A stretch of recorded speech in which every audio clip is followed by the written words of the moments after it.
Good morning, y'all, from Kate and Laddie at Kate's Garden Chicken and Cat Rambles. We're going to take a little peek at a little bit everything. I've made a couple videos over the past day. Stop pecking at me. But I just haven't been happy with how they came out or how I filmed them, so I'm trying to be a little more conscious of how I'm doing this morning. But I've got little shorter shorts on, and Laddie's like, oh, something new to peck at. You need to be nice, mister. So everyone's doing well. You can see where I've cleaned out their yard. Last night, last night Mama still hustled her babies into there. I think maybe she just knows that they can't, they're fully feathered, so I think they would be fine even when the temperature's into the 60s, but she's still playing Mama, so I'm not going to argue with her. Now the babies go in and out of the quarantine coop quite a lot, and once she's out of here, I'm going to remove this, and they will, of course, have to sleep up in the coop. But they've been running around and playing. They're getting so big. I'm still pretty sure my little favorite one that's black and white or gray and white, but she's looking a little bit like she's under there. You see her booty sticking up. She's a little bit, her markings are on her neck. Okay. That was a robin that just got chased or pecked at by a chicken. Oh, so it looks like maybe there's some babies down. Some robins are fighting. I don't know what that is all about, but so sorry. There's my little favorite, and I'm pretty sure she's a female, just her tail. I keep waiting to see which one's going to be dominant. You know, that's how I began to figure out when I had a boy. Laddie was really bossy. I'm like, that's going to be the head hen, but no. And then of the other group, Prim was really bossy, and that turned out to be Mr. Cosmo. So, but I think these are the first ones I've had that a mama has raised. And so I think the dominant part is not coming out yet because mama is head of everything. And they all take turns bowing up to each other, you know, having little chick fights. They're all freaked out by that robin. The first one flew from this direction out through here. So they could have been in the yard eating some of the layer crumbles. My chickens just are not big pellet fans for that size. So in their kalmbach, they usually go through it and leave the pellets for last. So I don't know if the birds got caught out. The little birds got caught by the big chickens. Sometimes I catch them in the wading pool, taking a bath. This week, we're supposed to be in there's supposed to be a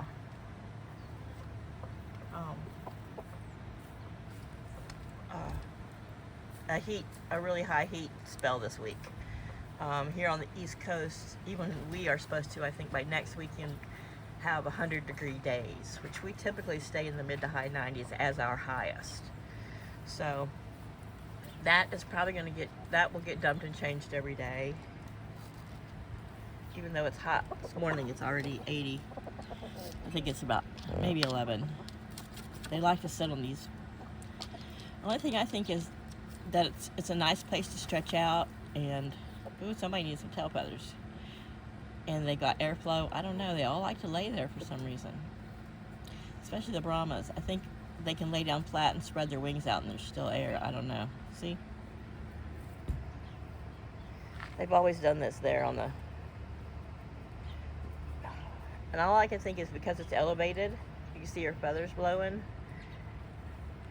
She spreads her wings out and you see all her under feathers, and I think it's cooler for airflow. So I'm going to turn their fan up. It's actually going, I've noticed on film, like looking at it with a naked eye, I can't see the blades, but on camera you can see the blades. So turning it up high. Might not do it today, but ouch, stop biting me, you little turd. such a biter. Making my ankles look horrible. This one I've got to clean, and I'm going to use a brush and clean that out. I don't know if I'll hook it up today, but I'm going to use it. I'm going to mount it here so it will blow the air that comes from the coop is constantly cooler, and so it'll blow down this way into this little area of the yard from the ramp to the other side of this tree is stays in the shade, never gets sun except for like really early morning. Well, this is one way to kill your English ivy. Have your chickens, that used to be their favorite perch, right up that second one, but they pooped on that one, so now their favorite perch lately has been up here on this one. So anyway, those are the birds. They're doing well. They had fresh water everywhere this morning but in their pool, and I'll change that out today when I water. I changed it yesterday morning. They managed to go hang out around it, but they kick leaves and grass in it, and we haven't, like I said, we have been having nice cool nights, so every morning it's pretty cool. Nothing can really fall in it, but it does need to be changed out. I've already had enough of your Bubba. Yeah, of little jerk face pecking my feet and ankles. That's just a string hanging off my shorts. He's like, oh, it looks like a worm. So, Chaos was fed this morning. I laid that board down since the chicks cannot fit through there anymore as something to maybe help get less stuff kicked into their water and feed. But they also have one of the big rubber tubs over there in the corner that they're having a drink out of. They can climb in it. I don't know if they know that they can climb in it to cool off yet. Because unlike, they're eating some of the layer feed. They've got their chick feed here, but they've got options. I hung that over there. I was hanging it off the door here, but they were just making such a mess of food around the coop. I know, we know your opinion. Yes, you suggested I move it.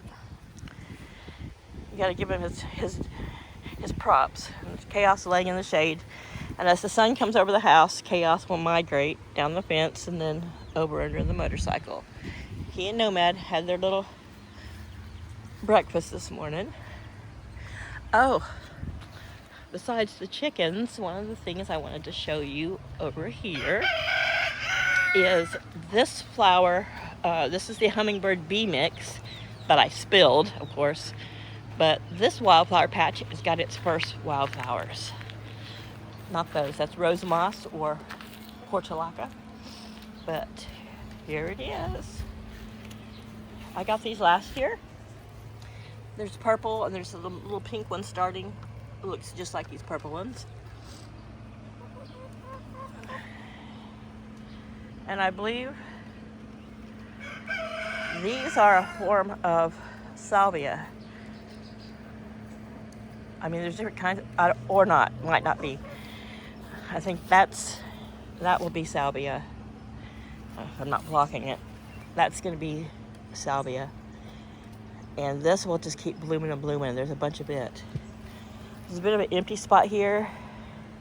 So I don't know if anything's going to come up or if the chickens have just scratched it too much. But the rest of the stuff will spread out. These last year got up to 4 feet tall.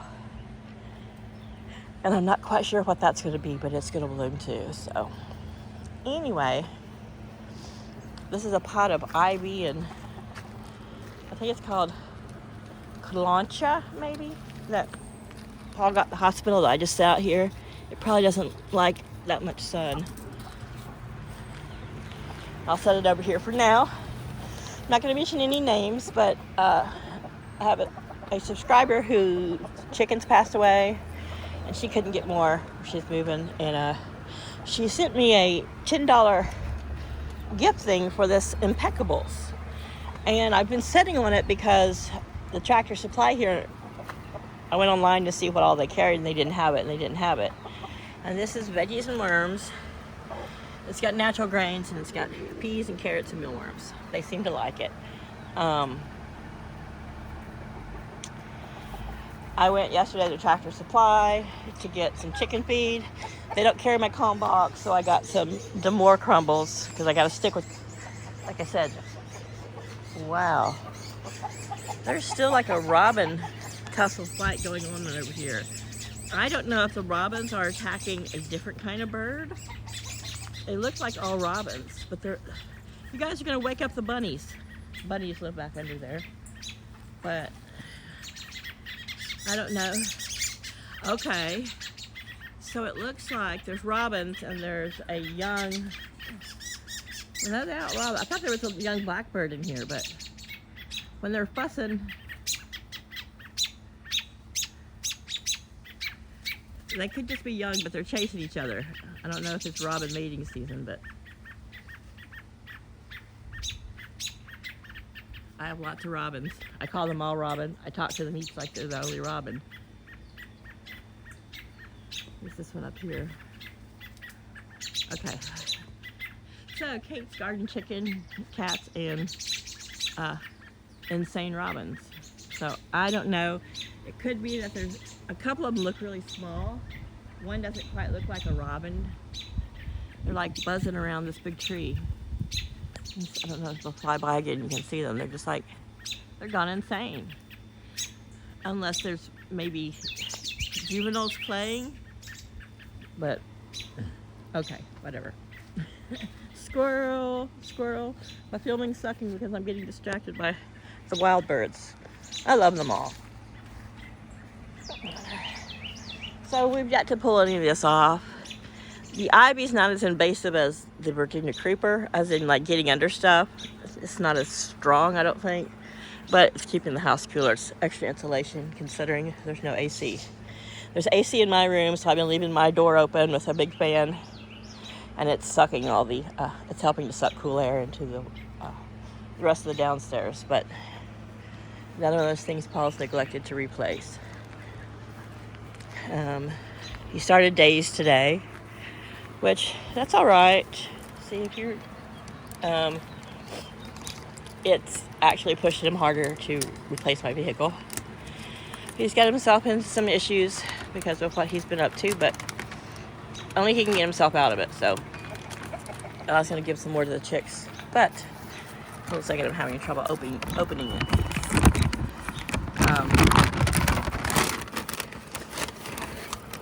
Just a little bit for Mom, but it's got nuts and seeds and whole grains and little pieces of cracked corn and little mealworms and veggies. And they're all, oops, let me try to focus in. See, they're all under there and where it stays perpetually shaded.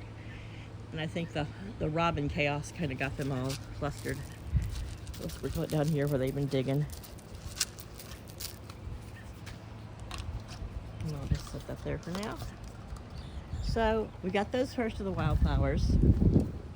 Yeah, I still haven't cleaned out that barrel. Ooh. Okay, so you can see that the sun's doing a job. The ground is so hard here, you can see why we had trouble digging a hole for Cece. But she is gone. I saw some feathers where her spot was, and I got over close to the edge of the field, I could see where Paula put her, and she's gone. So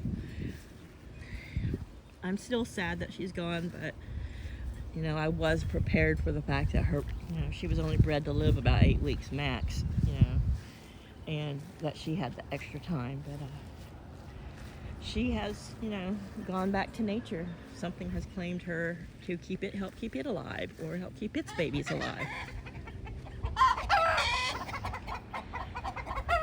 Okay, so someone's on the nest box.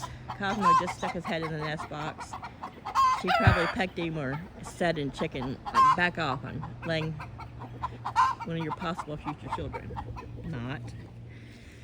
So this morning I picked one of the cucumbers off of the smaller cucumber here. It was really long. I mean, it was not real huge. It was only probably about, I don't know, big around as a 50-cent piece, but it was long, so I went ahead and picked it. I've got a bunch of little cherry tomatoes coming up. I think I showed them in another video, but I don't think I posted the video. So there's little cherries. This is the first of the green zebra one. Let me see. Am I showing it? There's that first little cherry tomato I've seen of it. So we'll see how it does. Maybe feeding it helped it. Like I said, it's a hybrid of sorts. Well, of sorts. It is a hybrid. So sometimes they don't always perform like your heirlooms and your others. So the early girl's still doing fine. I know this cherry tomato, I believe, is an heirloom cherry, but so this is the other. So now this cucumber here, these all are kind of curling. That first one there, you can see it's getting kind of big. It's like skinny at both ends and looks just fat in the middle. Reminds me of a snake who ate an egg, sort of. But we'll see. Probably in the next couple days. Here are the sunflowers and the volunteer watermelon and sunflowers. And I'm pretty sure that this far back was the year I had zucchini, squash, and I think I had cucumbers and tomatoes all the way out here. So I have that wasn't last year, that was like the year before, a couple years ago. So either a seed got, buried, and because of the way, the grass has always been so thick, but this year it's dried out some. All I can think of is this is a volunteer squash or zucchini, and we shall see. I'm just going to let it go, see what it does, and make sure it stays watered. So like everybody's sticking out sun this morning, shade, because it's already, it's too hot. So here's one of the Brahmas. There's Zinzin and Lily. It stays shaded back here, and then they've been hanging around their little pool. So yeah, it was just cleaned yesterday. I've been doing it every day, but I'll do it a little bit later when I put the sprinkler on. Right now, I'll just let them enjoy it. I don't want to disturb them. And I don't want to do it right now. So this morning I was up really early, extra early, because Paul has to be up extra early now. He's working days. And as much as he's hurt me and I'm still leaving here, and he's become neglectful of me, and I'm not going to go into all the details of the meanness, but it's not in my nature to be neglectful and not take care and help someone if I can. Even if I'm not being reciprocated, it's just not in my nature. So this being the first day he was back up this early for days, I made sure he was up. I had to be up with the chickens anyway, so yeah, so I made sure he had some breakfast before he left, and I had to be up anyway. So, but these wildflowers, I haven't got any new ones poking up yet. Last year it came at stages, so we'll see. It was almost like one, like these are the first ones, and last year it was almost like the first ones came up, died out, and then as they did, others came up. So we'll see. So we still got a few Yasmina daylilies here. They've still got some pods that are unbloomed, so I'm still going to be enjoying them for a little while. The sage is finished blooming.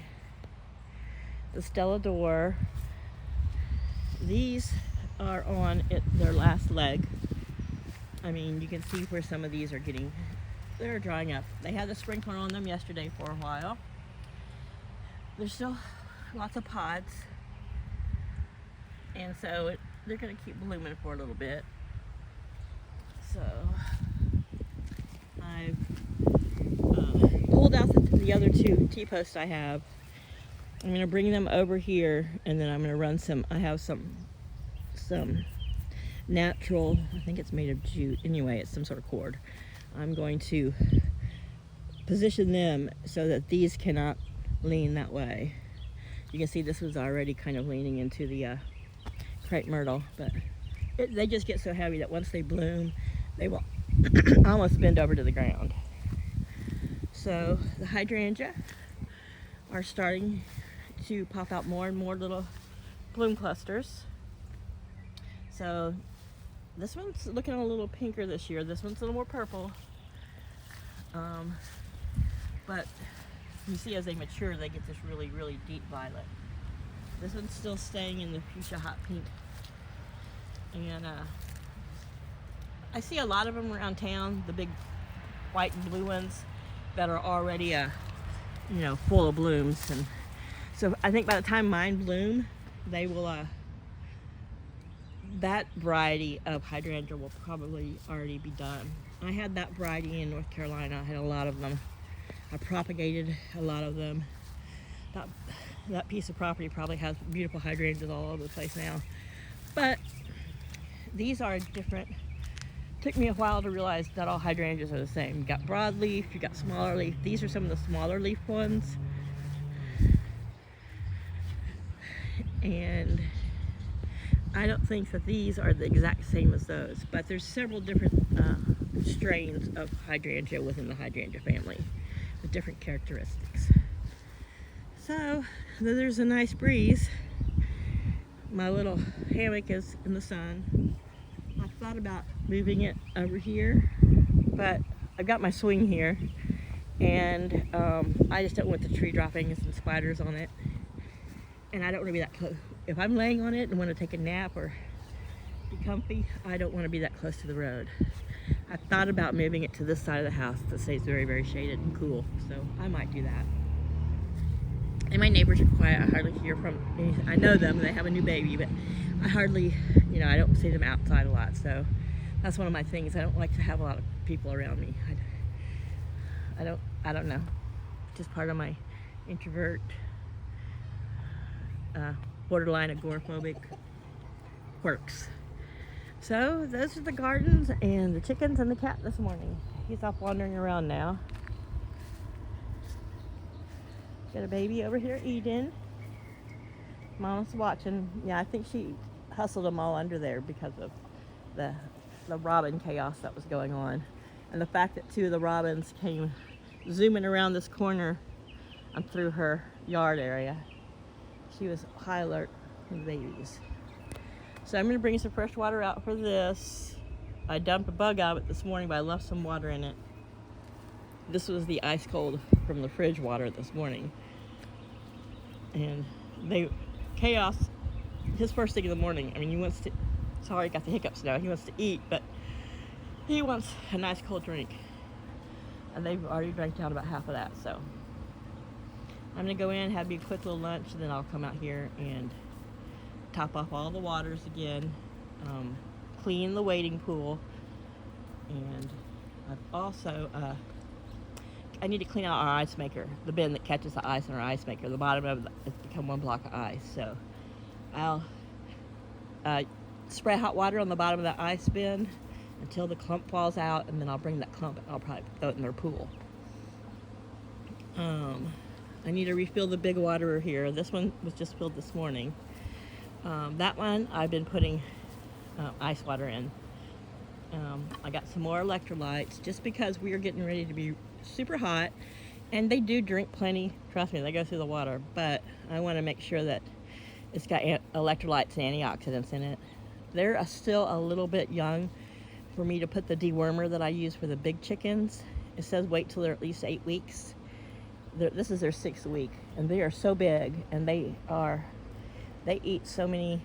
Oh, you should have saw when I rolled that, that stump was standing up like this one. I moved that one and I rolled that one over, and where it was full of worms and roly-polies, and there were roly-polies all over the bottom. I wish I'd had my camera, but it was like one of those spur-of-the-moment things, and they were going nuts for the roly-polies. So since they are eating more those kind of natural things rather than like just brooder chicks, that means that they are exposed to higher parasite loads. Worms and slugs, I haven't ever seen them mess with slugs, but they tend to have a higher parasite load. So I use a dewormer, like I've said before. I think I've showed it from the poultry store, and it is all natural and organic, and just don't ever touch it and put your finger in your eye, because there is different hot peppers in there. Pepper does not bother the chickens, doesn't burn their tongue, doesn't give them indigestion, but it makes their crop and their intestines inhospitable to parasites. And I've never had a worm problem. It's worked great. every 2 weeks, I put a couple tablespoons in the big chickens and laddies. So, and I think it's like 1 tablespoon of it, 1 scoop. I think might be a tablespoon and a half per 7 birds. And I just sprinkle it on their food, and they gobble it up. And I've luckily, knock on wood, I'm knocking on my head, never had a problem with internal and external parasites. But I, of course, sprinkle first Saturday lime anywhere that I know they like to dust bathe, in the coops, and on their perches. And unfortunately, of course, this hot week is a coop cleaning week. So one of these mornings, I'm gonna come out here 5:30, and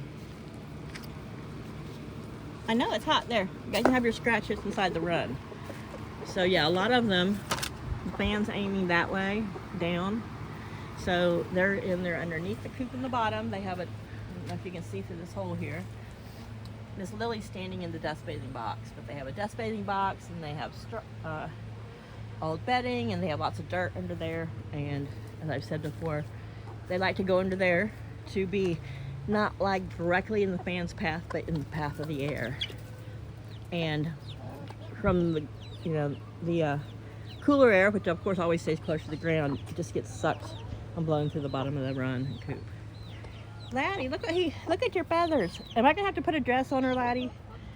It's hard on these putting the little dresses on the, just not because they don't care to be held, but these leghorn crosses, because they are so much narrower and the dresses just don't fit right. I have a heavier one, comes from an Australian maker.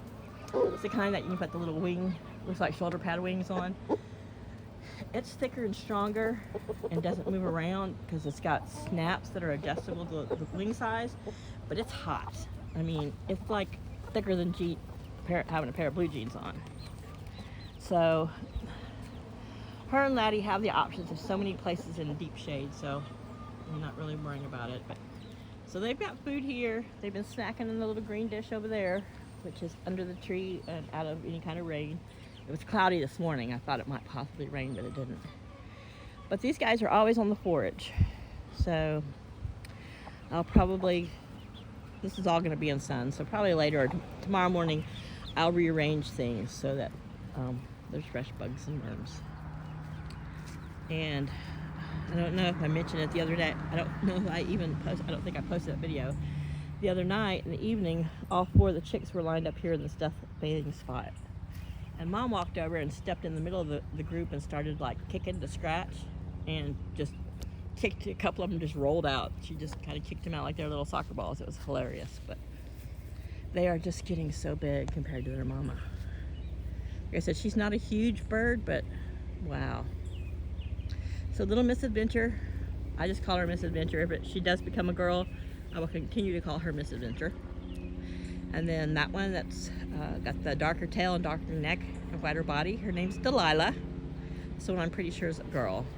And these other 2, well, I'm just gonna wait and see what they turn out to be. They're both the ones with the Easter egger legs. So both have the dark gray legs, so we'll see how it turns out. All right, this video is getting long of me just rambling and looking at the chickens and talking about flowers and all that stuff. So yeah.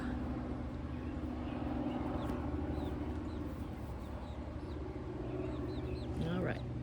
I'm going to end this video here. I hope you guys are having a great week.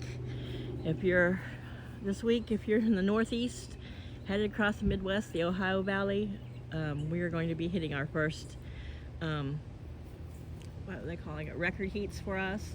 There's places up in New England who never hit 100, and we rarely hit 100. But we're going to hit it this next week sometime. The forecast thing on the computer says not till Sunday, but I'm hoping that we don't even get it then. But yeah, we're going to be up with our heat index probably well into the 100 teens this week. So we'll see. But everybody stay cool, stay safe. Hope you're having a great summer, and we'll be back to chat again. Bye, y'all.